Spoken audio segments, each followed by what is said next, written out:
DJ नवीन राज।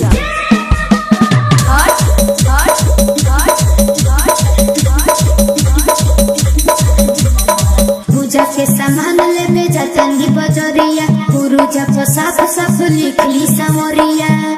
जी सुन पूजा के सामान लेके जातंगी बजरिया, पुरुजा को साफ साफ लिखली समरिया।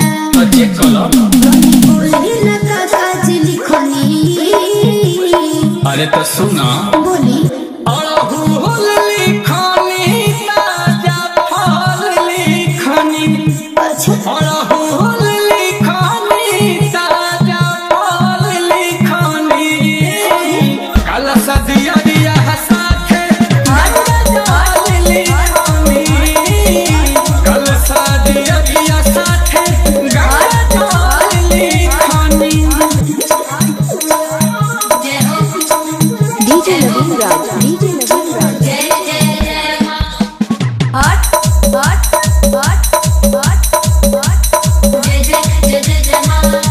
रुइया के साथ लिहा भूपुआ पदपति, छोड़ी हो नए को समना सुनो हमर पति।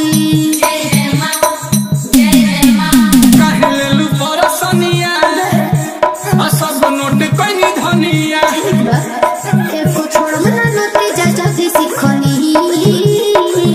अरे तो मिला लो पन पहाली खानी नारियल लिखानी, पन पहाली खानी नारियल लिखानी।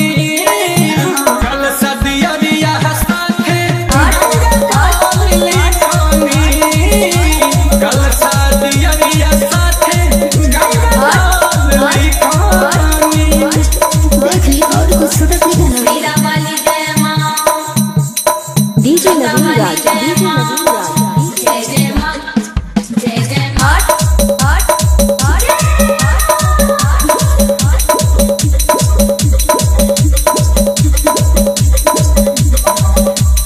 मैसेज को दे हो जवान आ जाई याद जी, ले ले पंचमेवा बना दे खाती पर साद जी।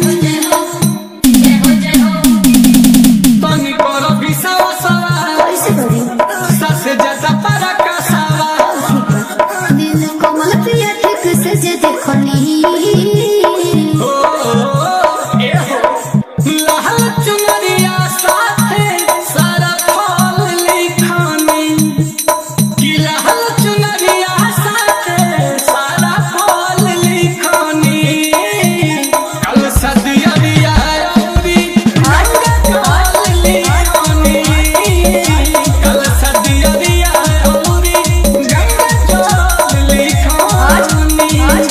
अरे बोलो चीना छोटी माई की कृपा बा, तो तैयारी शुरू करो।